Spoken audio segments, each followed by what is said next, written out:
नमस्कार दोस्तों, विप्र एस्ट्रोलॉजी में आप सबका स्वागत है। आज हम छठे भाव के स्वामी के 12 भाव में क्या क्या एक सामान्य फल होता है उसके बारे में चर्चा करेंगे। जैसा कि मैंने पहले ही बताया कि जो भाव का स्वामी होता है वो उसका जो फल होता है वो बहुत सारी चीज़ों पर डिपेंड करता है। वो ग्रह किस ग्रह के साथ बैठा हुआ है, किस ग्रह की उस पर दृष्टि है, वो ग्रह कितना बलवान है, उच्च है, नीच है, स्वग्रही है, और बहुत सारी चीज़ें मायने रखती है। लेकिन फिर भी एक सामान्य फल हम अगर देखें जो पाराशर जी ने बताए हुए हैं तो उसकी हम शॉर्ट में चर्चा करते हैं। तो छठा भाव जो होता है वो हमारा कुंडली का जो सामान्यतः हम देखते हैं वो रोग, ऋण और शत्रु, ये 3 चीज़ें हमारे जीवन की रहती है कि हम कहीं से ऋण लेते हैं, लोन लेते हैं। रोग होते हैं हमारे शरीर में, बीमारियां, और हमारे शत्रु। शत्रु भी एक बीमारी भी एक तरह से शत्रु है, वो शरीर की शत्रु है, वो हमें बीमारी है। और बाहरी शत्रु जो है व्यापारी में या कार्य क्षेत्र में, वो बाहरी शत्रु है।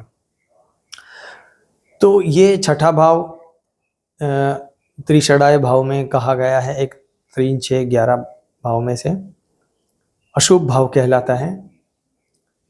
तो छठे भाव का स्वामी जब लग्न में जाता है तो जातक खुद अपने आप को अपना दुश्मन बना देता है।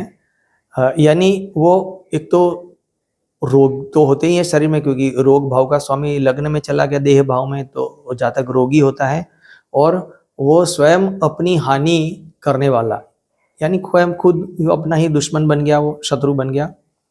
जातक स्वाभिमानी भी हो जाता है और साहसिक वृत्ति वाला और गुणवान भी होता है। लेकिन अब छठे भाव का स्वामी दूसरे भाव में चला गया तो जातक साहसी होता है, अपने कुल में, अपने परिवार में एक अग्रगण्य होता है, परदेश में स्थायी रहने वाला होता है या परदेश में निवास करने वाला होता है, सुखी होता है, बहुत ही अच्छा बोलने वाला होता है, उत्तम वक्ता होता है और अपने कार्य में वो तत्पर रहता है, अपनी एक्टिविटी जो भी बिजनेस है उसमें वो लगा रहता है। अब छठा भाव का स्वामी तृतीय भाव में चले जाने से क्या होता है कि मनुष्य क्रोधी स्वभाव का हो जाता है, लाल आंखों वाला होता है, लेकिन उसके अंदर जो जो एक तरह का जो साहस चाहिए, प्रताप चाहिए, वो अप्रतापी होता है। यानी वो अपना एक जो अपने जो नौकर है उसको भी या उसके अंडर में काम करने वाले लोगों को भी अपने कंट्रोल में नहीं रख सकता, अपने काबू में नहीं रख सकता, और अपने भाइयों को भी शत्रु की नज़र से देखने की उसकी दृष्टि हो जाती है, उसको शत्रु मान लेता है। अब छठे भाव का स्वामी चतुर्थ भाव में चला गया तो उसको माता के सुख में कमी देखी जाती है, जातक स्वाभिमानी बहुत ज़्यादा अधिक हो जाता है और इसके वजह से उसके अंदर थोड़ा सा अहंकार भी बढ़ जाता है। जातक चुगलखोर होता है, इसकी बात इसको और उसकी बात इसको, अंदर अंदर मन में राग और द्वेष स्वभाव रखने वाला हो जाता है। उसका मन भी बहुत अतिशय चंचल रहता है और ये सब होने के बावजूद जातक धन अच्छा अर्जित करता है, पैसे अच्छे कमाता है। अब छठे भाव का स्वामी पंचम भाव में हो तो जातक का जो धन है वो चंचल होता है और पैसे का व्यय भी अधिक होता है, खर्च अधिक करता है। जातक दयायुक्त भी होता है, लोगों को दान भी अच्छा देता है और जातक खुद भी सुखी होता है, थोड़ा सा सौम्य स्वभाव वाला भी होता है और अपने कार्य में वो अति चतुर होता है, यानी चतुराई से कार्य करने वाला होता है। अब छठे भाव का स्वामी छठे में ही हो, स्वग्रही हो जाता है तो जातक अपने ही भाइयों से शत्रुता वो मोड़ लेता है, दूसरों से मैत्री बना लेता है जो अपने भाई नहीं है उनसे, और जातक सुखी होता है, उसका सुख मध्यम लेवल का होता है, लेकिन उसको धन का घमंड बहुत ही अधिक देखा जाता है। धन अर्जित भी करता है लेकिन उसको धन का घमंड देखा जाता है।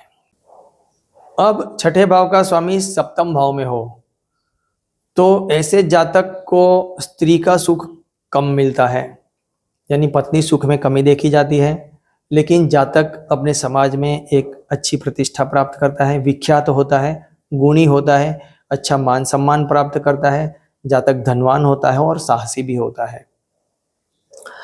अब छठे भाव का स्वामी अष्टम में चला गया तो रोग की मात्रा बढ़ जाती है, बहुत ही लंबे समय तक चलने वाले रोग उसके शरीर में आ जाता है। जातक विद्वानों का भी शत्रु हो जाता है, उनके साथ शत्रुता जैसा व्यवहार करता है, दूसरों के धन की कामना करता है कि किसी का धन हम खींच लें, किस तरह से खींच लें, और कई बार दूसरों की स्त्री या पर स्त्री लोलुप भी जातक बन जाता है और अपवित्र व्यवहार करने वाला भी जातक देखा जाता है।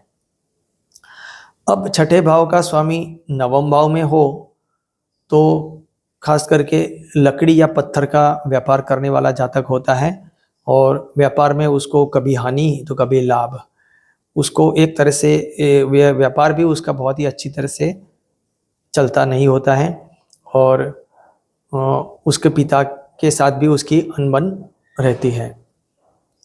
अब छठे भाव का स्वामी दशम भाव में चला गया तो जातक धनवान तो होता ही है, लेकिन यहाँ पर भी जातक विदेश में स्थायी होने से सुख अच्छा प्राप्त करता है, जातक साहसी होता है और अपने कुल में प्रसिद्धि भी प्राप्त करता है। यहाँ पर पिता का उसको साथ सहकार मिलता है, पिता का आदर भी वो प्राप्त करने वाला हो जाता है, लेकिन वो खुद पिता का आदर नहीं करता और बहुत ही अच्छा वक्ता भी होता है, बोलने में माहिर होता है।